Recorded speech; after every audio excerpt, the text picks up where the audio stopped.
నమస్తే, welcome to జనబేరి news. ముందుగా headlines.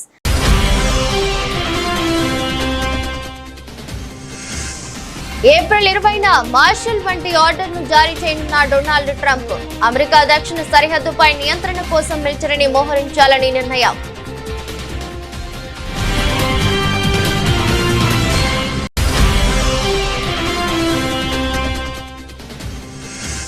Gachibowli భూముల వ్యవహారంపై హర్యానాలో స్పందించిన ప్రధాని మోదీ. ప్రకృతి నాశనం, వన్యప్రాణులకు హాని, ఇదే కాంగ్రెస్ పాలన అని ఆగ్రహం.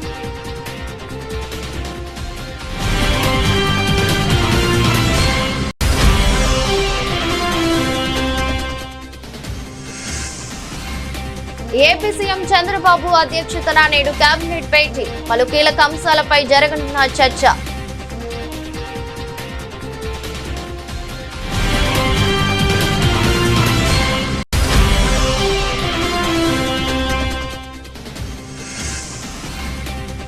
భూభారతి పోర్టల్ ను ప్రారంభించిన సీఎం.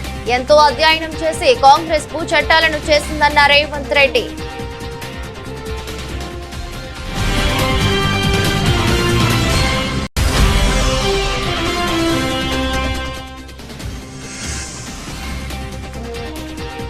తిరుమలలో పనిచేస్తున్న 2000 మంది మావారే. భూమన సంచలన వ్యాఖ్యలు.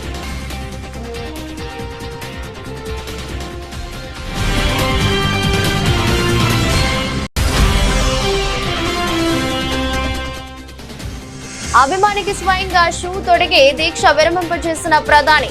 ఇలాంటి ప్రతిజ్ఞలు వద్దని, సామాజిక సేవపై దృష్టి పెట్టాలని మోదీ సూచన.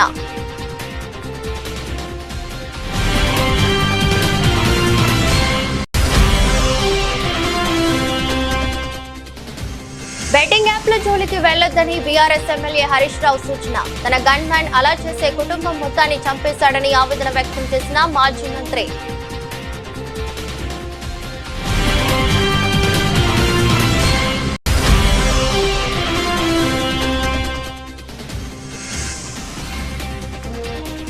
గూస్ బంప్స్ తెప్పిస్తున్న నాని హిట్ 3 ట్రైలర్.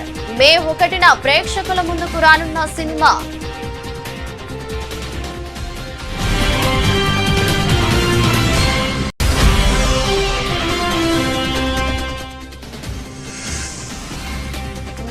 వరుస ఓటమునకు చెక్. 5 వికెట్ల తేడాతో లక్నోపై సీఎస్కే ఘన విజయం.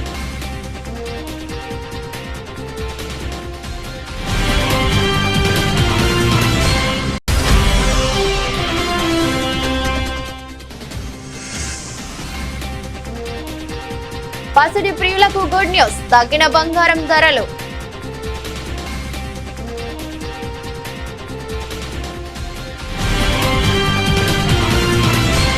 అమెరికా అధ్యక్షుడిగా డొనాల్డ్ ట్రంప్ అధికారం చేపట్టిన జనవరి 20న జారీ చేసిన ఎగ్జిక్యూటివ్ ఆర్డర్లు పెను సంచలనం సృష్టించాయి.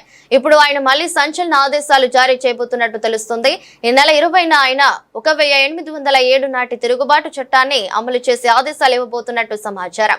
జనవరి 20న ట్రంప్ జారీ చేసిన కార్యనిర్వాహక ఉత్తర్వులోని నిబంధన ప్రకారం ఈ ప్రకటన తేదీ నుంచి 90 రోజుల్లోపు అమెరికా దక్షిణ సరిహద్దు వద్ద ఉన్న పరిస్థితుల నేపథ్యంలో పూర్తి కార్యాచరణ నియంత్రణను పొందేందుకు అక్కడ 1807 తిరుగుబాటు చట్టాన్ని అమలు చేయాలా వద్దా అనే దానిపై రక్షణ శాఖ మంత్రి హోంల్యాండ్ సెక్యూరిటీ కార్యదర్శి అధ్యక్షుడికి నివేదిక సమర్పించాల్సి ఉంటుంది.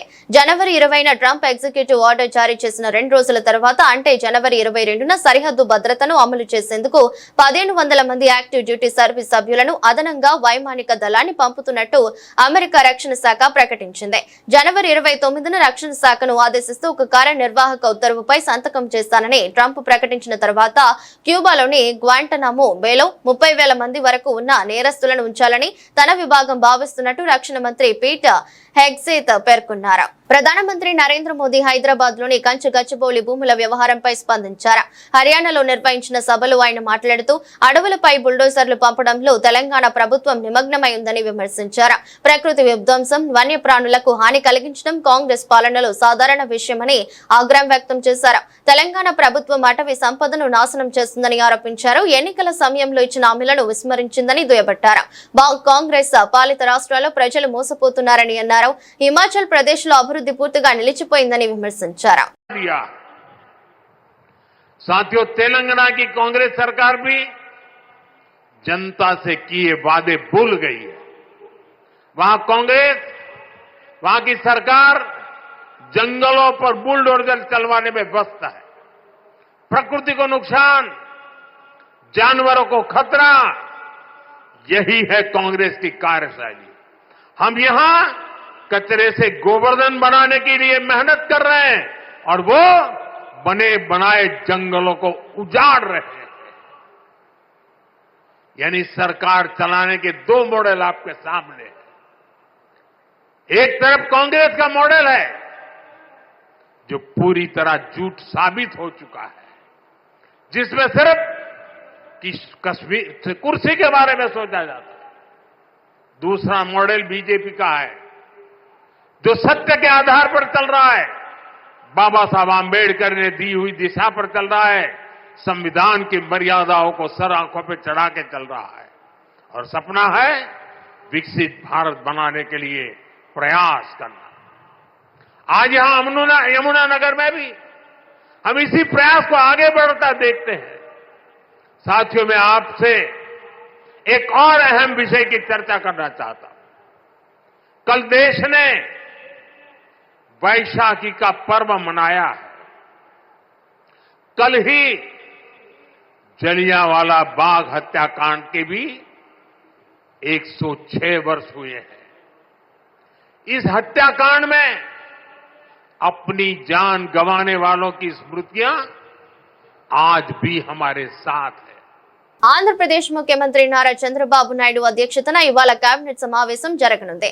ఈ భేటీలో పలు కీలక అంశాలపై కేబినెట్ చర్చించి ఆమోదం తెలపనుంది. సిఆర్డీఏ 46వ అథారిటీలో ఆమోదించిన అంశాలకు cabinet green signal ఇవ్వనుంది.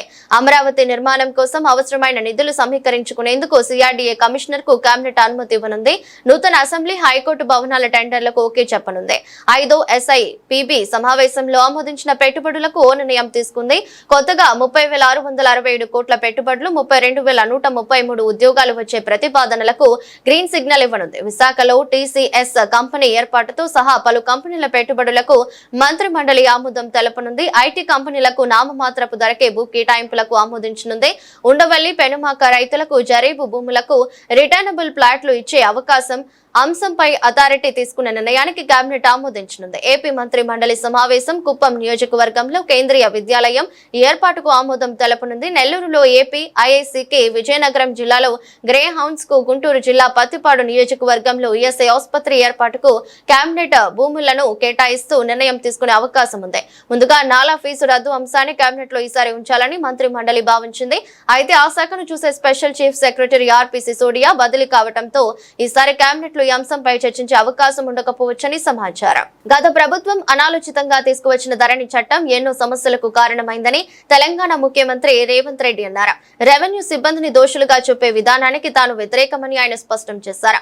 Bhubharati portal ప్రారంభించిన అనంతరం ఆయన మాట్లాడుతూ కాంగ్రెస్ ప్రభుత్వం ఎంతో అధ్యయనం చేసి భూ చట్టాలను రూపొందించిందని గుర్తు చేశారు. కానీ బీఆర్ఎస్ ప్రభుత్వం సమస్యలను సృష్టించి ధరణిని తీసుకువచ్చిందని ఆరోపించారు. ఈ భూభారతి చట్టాన్ని 69 లక్షల మంది రైతుల కుటుంబాలకు అంకితం చేస్తున్నానని పేర్కొన్నారు. గత ముఖ్యమంత్రి రెవెన్యూ సిబ్బందిని ఎన్నో విధాలుగా అవమానించారని, వారిని ప్రజలను దోచుకునే వారిగా చిత్రీకరించారని విమర్శించారు. రెవెన్యూ సిబ్బందిని తమ ప్రభుత్వం సంపూర్ణంగా విశ్వసిస్తుందని భరోసా ఇచ్చారు. రైతుల హక్కులను కాపాడేందుకు అహర్నిశలు కృషి చేసిన రెవెన్యూ సిబ్బంది కూడా ఉన్నారని కొనియాడారు. ఆధార్ కార్డు ప్రతి ఒక్కరికి గుర్తింపుగా ఈ రోజు ఆధార్ కార్డు తీసుకొచ్చినాం. ఈ రోజు భూమికి భూదారు తీసుకొస్తున్నాం. ఆధారు మనిషికి ఎట్లా గుర్తింపో భూమికి కూడా భూదారు నెంబర్ ఇచ్చి ప్రతి కమతానికి ఒక ప్రత్యేకమైన నెంబర్ ఇచ్చి ఆ భూమి యొక్క వివరాలన్నిటి కూడా అందులో పొందుపరిచే విధానాన్ని తెచ్చుకుందాం. ఇంత సాంకేతిక విప్లవం ఉన్నప్పుడు అదో పెద్ద సమస్యనా? ప్రతి భూమిని మెజర్మెంట్ చేసి సరిహద్దులు నిర్ణయించి ఇండ్ల ప్లాట్లకు చేస్తలేమా? ఇండ్ల ప్లాట్లకు సరిహద్దులు నిర్ణయించినప్పుడు భూమి కొలతలతో పక్కాగా రిజిస్ట్రేషన్ చేసుకోగలిగినప్పుడు వ్యవసాయ భూమిని కూడా పక్కాగా కొలిసి దానికి సరిహద్దులు నిర్ణయించడం పెద్ద సమస్యన? మన రెవెన్యూ సిబ్బంది చేయలేరా ఈ పని? దీన్ని మనకు అసాధ్యమా? తెలంగాణ రాష్ట్రం సాధించిన రెవెన్యూ సిబ్బందికి భూమి హద్దులు నిర్ణయించేది తెలంగాణ రాష్ట్ర హద్దులే నిర్ణయించగలిగిన రెవెన్యూ శాఖ సిబ్బంది భూమి యొక్క హద్దుల్ని నిర్ణయించడంలో పెద్ద సమస్య ఏముంటుందని నేను అడుగుతున్నా. అందుకే రాబోయే రోజుల్లో ప్రతి భూమిని పక్కాగా కొలతలేసి హద్దులు నిర్ణయించి దానికి సంబంధించిన రిజిస్ట్రేషన్ డాక్యుమెంట్ చేసి భవిష్యత్తులో ఎలాంటి సమస్యలకు తావు లేకుండా, ఎలాంటి వివాదాలకు చోటు లేకుండా మన చట్టాన్ని బలోపేతం చేసుకుందాం. కొంతమంది వ్యక్తులు దురుద్దేశంతో ఈ రెవెన్యూ శాఖ మీద సృష్టించిన అపోహలను తొలగించుకునే బాధ్యత మన అందరి మీద ఉన్నది. మీలో ఒకటిగా నేను మాటిస్తున్నా, మనం ఏ తప్పు చేయొద్దు, చట్టాలను పకడ్బందీగా అమలు చేద్దాం. చట్టాలు చేయడమే కాదు, అమలు చేసే విధానంలోనే అసలు ఫలితం. తిరుమల తిరుపతి దేవస్థానంలో పనిచేస్తున్న 2000 మంది ఉద్యోగులు తమ వారేనని, వారంతా తమ నిఘా నేత్రాలని వైసీపీ నేత టీడీపీ మాజీ చైర్మన్ భూమన కరుణాకర్ రెడ్డి సంచలన వ్యాఖ్యలు చేశారు. వారి ద్వారా తిరుమలలో జరుగుతున్న పరిణామాలపై తమకు ఎప్పటికప్పుడు సమాచారం అందుతుందని తెలిపారు. తిరుపతిలో నిన్న మీడియా సమావేశంలో భూమన మాట్లాడుతూ ఈ వ్యాఖ్యలు చేశారు. తిరుపతిలోని ఎస్వి గోశాలలో ఆవుల మృతిపై తాను చేసిన వ్యాఖ్యలకు కట్టుబడి ఉన్నానని పేర్కొన్నారు. గోవుల మృతి విషయంలో టీటీడీ పాలకులు, స్థానిక ఎమ్మెల్యే ప్రకటన తేడా ఉందన్నారు. చైర్మన్ ఈవోను వెంటనే తొలగించాలని డిమాండ్ చేశారు. తాము విడుదల చేసిన ఫోటోలపై విచారణకు సిద్ధమని సవాల్ విసిరారు. తమ ఆరోపణలు తప్పని తెలితే ఎలాంటి శిక్షకైనా రెడీ అని భూమన తెలిపారు. శ్యామలరావు గారు 43 ఆవులు చనిపోయాయి అని ప్రకటన చేసినందుకు మీ చైర్మన్ బిఆర్ నాయుడు గారు 22 ఆవులు చనిపోయినాయని ప్రకటన చేసినందుకు శ్యామలరావు గారిని సస్పెండ్ చేయటము, బిఆర్ నాయుడు గారిని తొలగించటము రెండు జరగాల. మీరేమో ఒక్క ఆవు కూడా చనిపోలేదు అని మీరు చెప్పినారు. మీరు చెప్పి అంతా కలిపితే 2-3 గంటలు కూడా కాలేదు. అంతకు పూర్వమే 1 గంట ముందు మీరు నియమించినటువంటి మీ శ్యామలరావు గారు, ఈవో గారు 43 ఆవులు చనిపోయాయి అని చాలా స్పష్టంగా ప్రకటించటం జరిగింది. అలాగే అధ్యక్షుడు బిఆర్ నాయుడు గారు కూడా నిన్న పత్రికా సమావేశంలో చెప్పటం జరిగింది. ఇది నా మొదటి విషయం. అయితే రెండవ విషయం, నేను 3 రోజుల క్రితం అక్కడ ఆవులు చనిపోయినాయి. మీరెందుకు కాంట్రాడిక్టరీగా మాట్లాడుతున్నారు? మీరెందుకు నిన్న 22 ఆవులు అన్నారు? ఈరోజు ఈవో ఎందుకు 40 ఆవులు అన్నాడు? ఈ స్థానిక ఎమ్మెల్యే ఎందుకు 40 ఆవులు అన్నాడు? ఆవులు చనిపోతున్నాయి అన్నటువంటి విషయాన్ని గుర్తించినారు కదా. అయితే ముసలి ఆవులని మీరెందుకు అన్నారు? నేను చూపించిందన్నీ కూడా లేగదూడలు కదా ఎక్కువగా. ఆ లేగదూడల్లో ఎందుకు చనిపోయినాయి? బాధ్యత సరైనటువంటి రీతిలో లేదు కనుకొనే కదా చనిపోయినాయి. సరిదిద్దుకోవాల్సినటువంటి బాధ్యతని చెయ్యకుండా, ఆ పని మీరు చేయకుండా మా మీద వ్యక్తిగత దూషణతో కరుణాకర్ రెడ్డి తాట తీస్తాం, రాష్ట్రంలోనే తిరగనివ్వం. గోమాతకు మీరు చేసినటువంటి నష్టం గురించి మాట్లాడండి అంటే భూమాతకు నేను నష్టము అని మీరు మాట్లాడితే ఎట్లండి? నాకు అర్థం కాల. రాష్ట్రంలో ఇటీవల టీజీపీఎస్సీ నిర్వహించిన గ్రూప్ 1 పరీక్షలో భారీ స్కామ్ జరిగిందని, కోట్లాది రూపాయలు చేతులు మారాయని, దేశ చరిత్రలోనే ఇదే అతిపెద్ద కుంభకోణమని బీఆర్ఎస్ ఎమ్మెల్యే పాడి కౌశిక్ రెడ్డి సంచలన విమర్శలు చేశారు. హైదరాబాద్ తెలంగాణ భవన్ లో ఆయన మీడియాతో మాట్లాడారు. ప్రిలిమ్స్ లో ఓ హాల్ టికెట్, మెయిన్స్ లో మరో హాల్ టికెట్ ఇవ్వటం దేశ చరిత్రలోనే లేదని తెలిపారు. 21,093 మంది అభ్యర్థులు పరీక్షలు రాస్తే 21,103 మందికి ఫలితాలు ఎలా ఇచ్చారు అని ప్రశ్నించారు. 10 మంది అదనంగా ఎక్కడి నుంచి వచ్చారో తెలంగాణ యువతకు రాష్ట్ర ప్రభుత్వం సమాధానం చెప్పాలని డిమాండ్ చేశారు. 654 మందికి ఒకే రకమైన మారులు ఎలా వచ్చాయని అనుమానం వ్యక్తం చేశారు. తాను టీజీపీఎస్సీ వెబ్సైట్ నుంచి సమాచారాన్ని సేకరించి మాట్లాడుతున్నానని చెప్పుకొచ్చారు. నీకు ఏమంటారు? రెడీ అయింది ఇది అంత స్కామ్ అంటారు. నేను this is the biggest scam ever. అసలు 563లో మీకు ఒకటే చెప్తున్నా, మీకు సెంటర్లతో సహా చెప్పిన ఇంతకుముందు. కోటి ఉమెన్స్ కాలేజ్లో ఉన్న సెంటర్ 18-19 సెంటర్లో 1497 మంది రాస్తే 74 మంది వస్తే ఉద్యోగాలు అందులో ఉట్టి మహిళలతోనే ఎందుకు రాపిచ్చిర్రు? అలా పురుషులు అబ్బాయిలు ఎందుకు లేరు? What is the interest? ఏ సెంటర్లైనా అబ్బాయిలు అమ్మాయిలు కలిసి రాస్తారు. What is the interest? ఇది పెద్ద స్కామ్ భయ్. వాళ్ళు రెడీ అవుడైంది. This is the scam. ఇది మొత్తం క్యాన్సిల్ చేయాలంటారు. నేను ఇలా హాల్ టికెట్ నెంబర్ 470 to 471 చెప్పిన అందరికీ 654 మంది అందరికీ సేమ్ మార్క్స్ ఉంటాయి. అబ్బాయి ఎక్కడన్నా ఇంకొక హాల్ టికెట్ నెంబర్ చెప్పిన 201 నుంచి ఏదో చేంజ్ హాల్ టికెట్ నెంబర్ చెప్పిన అది 702 మందికి సేమ్ మార్క్స్ ఉంటాయా? ఎట్లా వస్తాయి సేమ్ మార్క్స్? ఒక్క మార్కు తప్పు లేకుండా సేమ్ మార్క్స్ ఉంటాయా? అది ఎట్లా సాధ్యము? ఇది 100% this is the biggest scam in Telangana. 100% ఇది ఖచ్చితంగా రద్దు చేయాలి. దీని మీద జ్యుడిషియరీ ఎంక్వైరీ అయినా చేయాలి, లేకుంటే సిబిఐ ఎంక్వైరీ అయినా చేయాలి. ఈ రాష్ట్రంలోనే కేంద్ర హోంమంత్రి ఈ రాష్ట్రం నుంచే ఉన్నారు, బండి సంజయ్ గారు. మీ బీజేపీ పార్టీకి చిత్తశుద్ధి ఉంటే దీని మీద సిబిఐ ఎంక్వైరీ అయ్యండి అంటున్నా నేను. రాజధాని అమరావతి అంశంలో ఏపీసీసీ అధ్యక్షురాలు వైఎస్ షర్మిల తీవ్ర సందేహాలు వ్యక్తం చేశారు. గతంలో రాజధాని నిర్మాణం కోసం సమీకరించిన సుమారు 34,000 ఎకరాల భూమి వినియోగంపై స్పష్టత ఇవ్వకుండా కొత్తగా 1,000 ఎకరాల సేకరించాల్సిన అవసరం ఏమొచ్చిందని ఆమె ప్రభుత్వాన్ని సూటిగా ప్రశ్నించారు. గత ప్రభుత్వ హయాంలో ల్యాండ్ పూలింగ్ ద్వారా ఇతర మార్గాల్లో సేకరించిన 34,000 ఎకరాలు అసలు ఏం అభివృద్ధి జరిగిందో చెప్పాలని షర్మిల డిమాండ్ చేశారు. ఆలు లేదా చూలు లేదు, కొడుకు పేరు సోమలింగం అన్నట్లుంది ఏపీ సీఎం చంద్రబాబు తీరు. అరచేతిలో వైకుంఠం చూపించడం, ఏ పేరుతో గ్రాఫిక్స్ మాయ చేయడం, లేనిది ఉన్నట్లు నమ్మించడం ఒక బాబు గారికి తెలిసిన విద్యాని రాజధానిని ముందు నిలబెట్టకుండా ఒక రూపమంటూ తీసుకురాకుండా చిత్రాలతో విచిత్రాలు చేస్తూ ఇప్పుడే 44 ఎకరాలు అదనంగా గుంజుకోవటం అంటే మరో 4 మండలాల రైతులను మోసం చేస్తున్నట్లు కాదా? ఫేజ్ 1లో సేకరించిన 34,000 ఎకరాల్లో 2,000 ఎకరాలు మిగలడం ఏంటి? సీడ్ క్యాపిటల్ కి పోను మిగిలిన 20,000కు పైగా ఎకరాలు 15,000 ఎకరాల ప్రభుత్వం భూమి ఎవరికిచ్చారో, ఏ సంస్థలకు కేటాయించారో, ఏ ప్రతిపాదకన భూములు ఇచ్చారో ఈ ప్రశ్నలకు చంద్రబాబు సమాధానం చెప్పాలి. 34,000 ఎకరాలపై వెంటనే పూర్తిస్థాయి శ్వేతపత్రం విడుదల చేయాలని షర్మిల డిమాండ్ చేశారు. ప్రధాని నరేంద్ర మోదీ పట్ల ఓ వ్యక్తి చూపిన అభిమానం, ఆయన చేసిన వినూత్న ప్రతిజ్ఞ హర్యానాలో చర్చనీయాంశమైంది. నరేంద్ర మోదీ ప్రధానమంత్రి అయి తాను ఆయనను కలిసే వరకు పాదరక్షలు ధరించబోనని 14 ఏళ్ల క్రితం శపథం చేసిన రాంపాల్ కశ్యప్ అనే వ్యక్తిని సోమవారం యమునా నగర్ లో ప్రధాని స్వయంగా కలిశారు. ఈ సందర్భంగా ప్రధాని మోదీ ఆయనకు పాదరక్షలు తొడిగి సుదీర్ఘ ప్రతిజ్ఞకు ముగింపు పలికారు. హర్యానాలోని కైదల్ నివాసి అయిన రాంపాల్ కశ్యప్ తో ప్రధాని మోదీ కొద్దిసేపు ముచ్చటించారు. ఈ సందర్భంగా మోదీ మాట్లాడుతూ, నేను ఇప్పుడు మీకు పాదరక్షలు తొడుగుతున్నాను, కానీ భవిష్యత్తులో ఇలాంటి పనులు ఎప్పుడు చేయవద్దు, మీరు పని చేసుకోవాలి, ఇలా మమ్మల్ని మీరు ఇబ్బంది పెట్టుకోవటం ఎందుకు అని సూచించారు. ప్రధానిని కలవటం పట్ల రాంపాల్ కశ్యప్ ఆనందం వ్యక్తం చేశారు. ఈ భేటీ గురించి ప్రధాని మోదీ ఎక్స్ లో కూడా ప్రస్తావించారు. ఈ రోజు యమునా నగర్ బహిరంగ సభలో కైదల్ కు చెందిన శ్రీరాంపాల్ కశ్యప్ ను కలిశాను. నేను ప్రధాని అయ్యాక నన్ను కలిసిన తర్వాతే పాదరక్షలు ధరిస్తానని ఆయన 14 ఏళ్ల క్రితం ప్రతిజ్ఞ చేశారు. రాంపాల్ వంటి వారి పట్ల నేను వినమ్రుడని, వారు అభిమానాన్ని స్వీకరిస్తాను, కానీ ఇలాంటి ప్రతిజ్ఞలు చేసే వారందరినీ కోరుతున్నాను.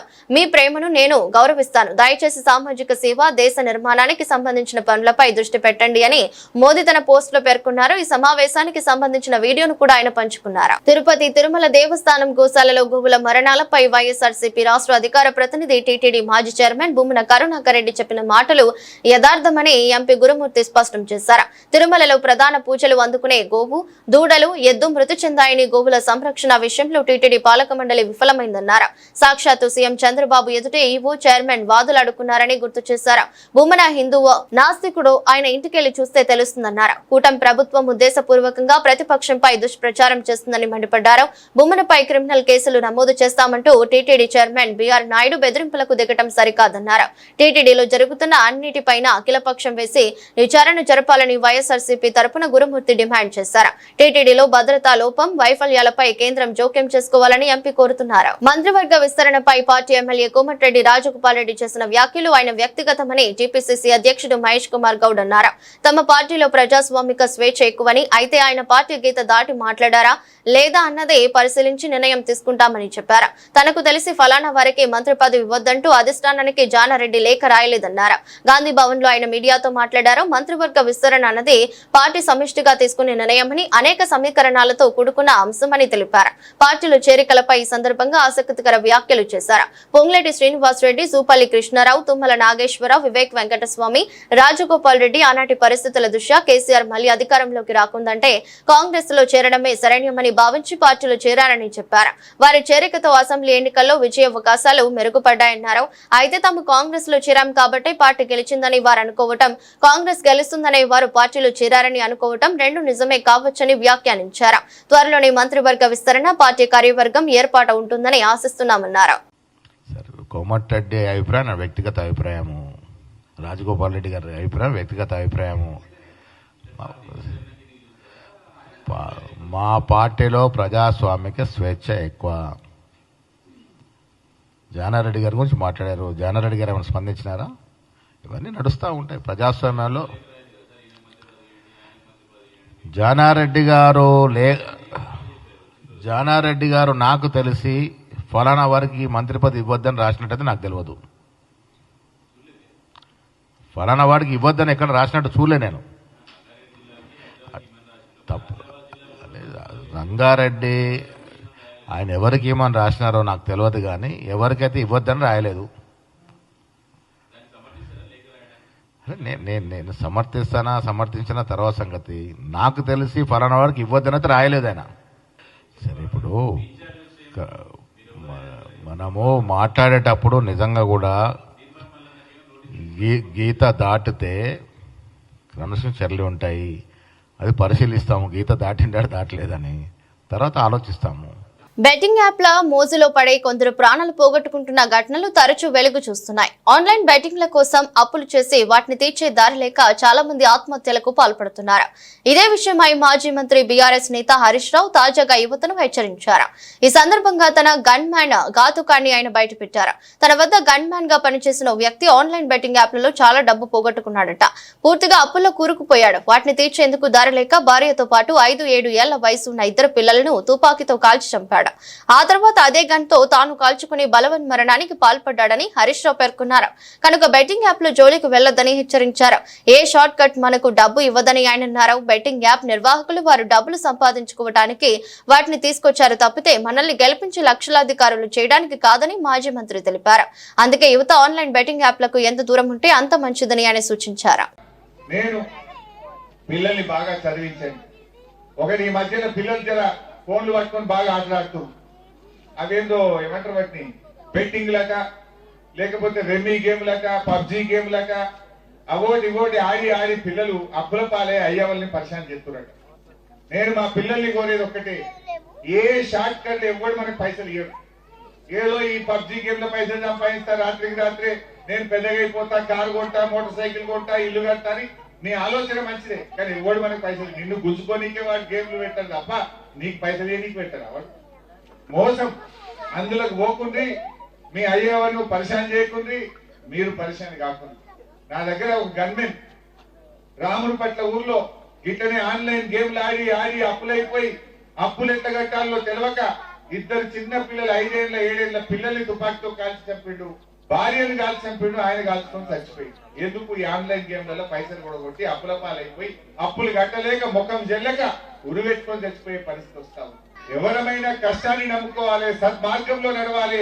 ఒకరోజు లేట్ అవుతుంది కావచ్చు, న్యాయం నిలబడ్డది, ధర్మం నిలబడ్డది, కష్టం గెలుస్తుంది, మంచి ధర్మే నిలబడ్డది. కష్టం చేయండి, తప్పకుండా బాగా చదవండి. ఏ పని నమ్ముకున్నా ఆ పనిలో గట్టిగా చేస్తే తప్పక విజయం వస్తుంది. సగం చేస్తే ఏది కాదు. రేవంత్ రెడ్డి లెక్క ఏది కొనేలేదు. ఏ పని అయినా ఒక్కటే పెట్టుకోవాలి, గట్టిగా చేయాలి. దాన్ని ఎంబడబడితే ఎవరైనా పైకి వస్తారు, ఎవరైనా మీదికి పోవడానికి అవకాశం ఉంటుంది. దయచేసి కుటుంబాలు, గంజాయిలు, ఈ ఆన్లైన్ గేములు, పత్తాలు, గిత్తాలన్నీ బంద్ చేసి మంచి మార్గంలో నడవండి. అమ్మా నాయనకు పేరు తేండి, అమ్మా నాయన గర్వపడేటట్టు చేయండి, అమ్మా నాయన కళ్ళల్లో నీళ్లు పెట్టించకండి, తల్లిదండ్రుల తల దించుకునేటట్టు చేయకండి. మీ తల్లిదండ్రులు తలెత్తుకునే విధంగా బాగా చదవండి, కష్టపడండి, ఈ వ్యసనాలకు దూరంగా ఉండాలని చెప్పి కోరుకుంటూ జై భీమ్, జై తెలంగాణ. నేచురల్ స్టార్ నాని హీరోగా శైలేష్ కొలను దర్శకత్వంలో వస్తున్న తాజా మూవీ హిట్ 3 హిట్ యూనివర్స్ లో వస్తున్న 3వ చిత్రం కావడంతో ఈ సినిమా కోసం ప్రేక్షకులు ఆతృతగా ఎదురు చూస్తున్నారు. ఇంతకు ముందు వచ్చిన 2 మూవీలు భారీ విజయాన్ని సొంతం చేసుకోవడమే ఇందుకు కారణం. ఇక మే 1న హిట్ 3 ప్రేక్షకుల ముందుకు రానుంది. ఈ నేపథ్యంలో చిత్ర బృందం మేకర్స్ ప్రచార కార్యక్రమాలను ముమ్మరం చేశారు. అందులో భాగంగా తాజాగా ట్రైలర్ ను విడుదల చేశారు. వరుస హత్యలు, వాటిని పవర్ఫుల్ పోలీస్ అధికారి అయిన అర్జున్ సర్కార్ ఎలా ఛేదించాడనే కోణంలో ఈ చిత్రం తెరకెక్కినట్లు ట్రైలర్ చూస్తుంటే అర్థమవుతుంది. ఇందులో నాని చెప్పిన డైలాగులు థియేటర్లో గూస్ బంప్స్ తెప్పించడం ఖాయంగా కనిపిస్తుంది. మొత్తంగా ట్రైలర్ అదిరిపోయింది. మూవీపై ఉన్న అంచనాలను అమాంతం పెంచేసింది. హిట్ 1, 2తో పోలిస్తే హిట్ 3 వైల్డ్ గా ఉందనే చెప్పాలి. ఈ చిత్రంలో నేచురల్ స్టార్ సరసన కేజీఎఫ్ ఫేమ్ శ్రీనిధి శెట్టి కథానాయికగా నటిస్తున్నారు. మికీ జే మేయర్ బాణీలు అందిస్తున్నారు. నాని సొంత నిర్మాణ సంస్థ వాల్ పోస్టర్ సినిమా యునానిమస్ ప్రొడక్షన్స్ పై ప్రశాంతి త్రిపురనేని ఈ చిత్రాన్ని నిర్మిస్తున్నారు. సినిమాకి ఒకే డైలాగ్ వాడారు మీరు, నాకు ఈ కోర్టు సినిమా నచ్చకపోతే మీరు హిట్ చూడొద్దు అని. ఇప్పుడు ఈ సినిమా కూడా డైలాగ్ వాడుతున్నా. ఇప్పుడు ఈ సినిమాకి వాడితే నా నెక్స్ట్ సినిమాకి నేను ప్రొడ్యూసర్ని కాదండి, ఈ సంవత్సరం లేదు. నన్ను నేను తాకట్టు పెట్టుకోగలను కానీ వాళ్ళని ఎవరినో తాకట్టు ఎలా పెడతాను. బట్ ఈ హిట్ 3 లాంటి ఒక రేసీ థ్రిల్లర్ అండ్ ఇలాంటి ఒక జానర్, ఇలాంటి violence if narrated well, if told well, మీకు నచ్చే, మీరు కనుక అలాంటి సినిమాలు ఎంజాయ్ చేసే ఆడియన్స్ అయితే May 1st మీకు 100% ఫుల్ మీల్స్, మీకు ఒక కొత్త థియేట్రికల్ ఎక్స్పీరియన్స్ తెలుగులో. మీ కనుక నేను చెప్పింది కరెక్ట్ కాదనిపిస్తే ఏం చెప్పను, ఎవరిని తగ్గట్టు పెడదాం. నెక్స్ట్ టైం నాని నమ్మకండి, అంతే. అంతకంటే ఏముంటుంది. వరుస పరాజయాలతో సతమతం అవుతున్న చెన్నై సూపర్ కింగ్స్ ఎటకేలకు విజయం సాధించింది. ప్లే ఆఫ్స్ అవకాశాలు సజీవంగా ఉంచుకుంది. చెన్నై కెప్టెన్ ధోని, శివం దూబే కీలక పరుగులు చేసి చెన్నైకు విజయాన్ని అందించారు. వరుస విజయాలతో దూసుకుపోతున్న లక్నో జోరుకు చెన్నై బ్రేకులు వేసింది. లక్నోలోని ఏకనా స్టేడియంలో ఈ రోజు లక్నో చెన్నై సూపర్ కింగ్స్ జట్ల మధ్య మ్యాచ్ జరిగింది.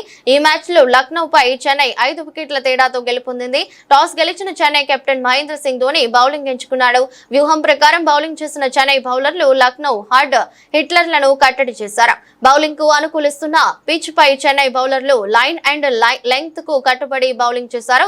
దీంతో లక్నో బ్యాటర్లు పరుగులు చేయడానికి ఇబ్బంది పడ్డారు. అయితే పంత్ అర్ధశతకం సాధించి జట్టుకు ఫైటింగ్ స్కోర్ అందించాడు. దీంతో లక్నో నిర్ణీత 20 ఓవర్లలో 7 వికెట్లు కోల్పోయి 166 పరుగులు చేసింది. అనంతరం 167 పరుగుల లక్ష్యంతో బరిలోకి దిగిన చెన్నైకు అదిరిపోయే ఆరంభం లభించింది. రచిన్ రవీంద్ర, రషీద్ తొలి వికెట్ కు 50 పరుగులకు పైగా జోడించారు.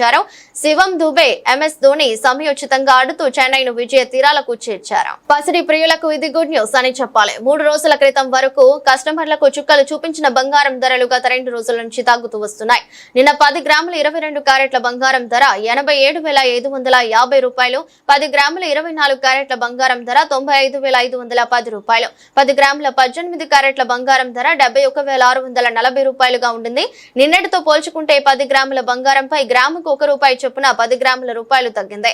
10 గ్రాముల 24 క్యారెట్ల బంగారం ధర 95,500 రూపాయలు, 10 గ్రాముల 22 క్యారెట్ల బంగారం ధర 87,540 రూపాయలు, 10 గ్రాముల 18 క్యారెట్ల బంగారం ధర 71,630 రూపాయలుగా ఉంది. ఈ రోజు ప్రముఖ నగరాలైన చెన్నై, ముంబై, కోల్కతా, బెంగళూరు, కేరళ, పూణేలలో 1 గ్రాము 22 క్యారెట్ల బంగారం ధర 87,540గా ఉంది. మిగిలిన నగరాలలో పోల్చుకుంటే ఢిల్లీలో 1 గ్రాము 22 క్యారెట్ల బంగారం ధర అధికంగా ఉంది. అక్కడ ధర 8,769 రూపాయలుగా ఉంది. ఇక సిల్వర్ ధరల విషయానికి వస్తే 1 గ్రాము సిల్వర్ ధర నిన్న 99.9 రూపాయలు ఉండింది. ఈ రోజు స్వల్పంగా తగ్గి 99.80 రూపాయలకు చేరింది. కేజీ సిల్వర్ ధర నిన్న 99,900గా ఉండింది. ఈ రోజు కేజీపై 100 రూపాయలు తగ్గింది. కేజీ ధర 99,800గా ఉంది. వార్తలు ముగించే ముందు మరోసారి హెడ్లైన్స్.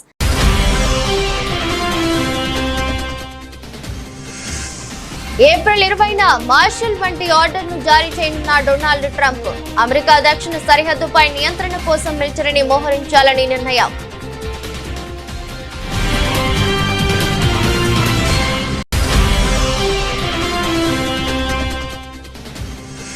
కంచె గచ్చిబౌలి భూముల వ్యవహారంపై హర్యానాలో స్పందించిన ప్రధాని మోదీ. ప్రకృతి నాశనం, వన్యప్రాణులకు హాని, ఇదే కాంగ్రెస్ పాలన అని ఆగ్రహం.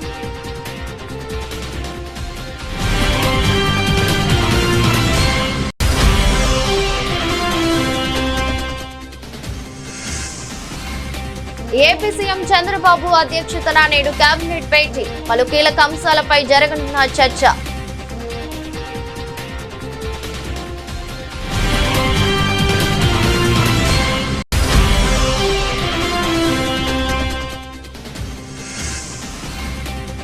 భూభారతి పోర్టల్ ను ప్రారంభించిన సీఎం. ఎంతో అధ్యయనం చేసి కాంగ్రెస్ భూ చట్టాలను చేసిందన్న రేవంత్ రెడ్డి.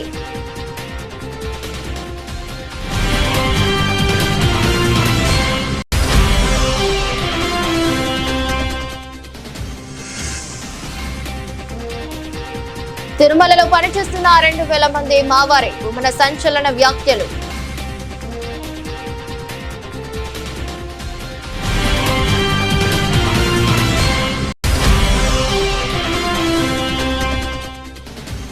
అభిమానికి స్వయంగా షూ తొడిగి దీక్ష విరమింపజేసిన ప్రధాని. ఇలాంటి ప్రతిజ్ఞలు వద్దని, సామాజిక సేవపై దృష్టి పెట్టాలని మోదీ సూచన.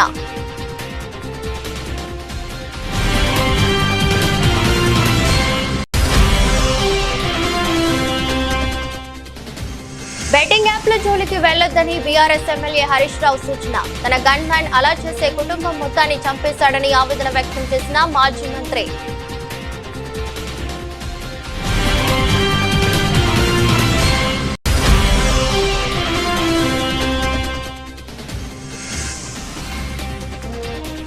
గూస్ బంప్స్ తెప్పిస్తున్న నాని హిట్ 3 ట్రైలర్. మే 1న ప్రేక్షకుల ముందుకు రానున్న సినిమా.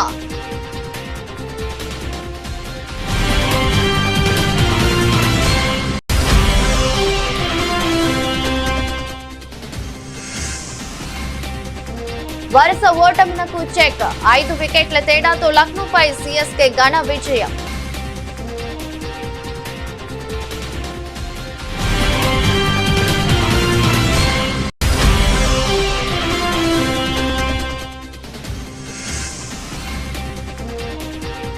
పసిడి ప్రియులకు గుడ్ న్యూస్. తగ్గిన బంగారం ధరలు.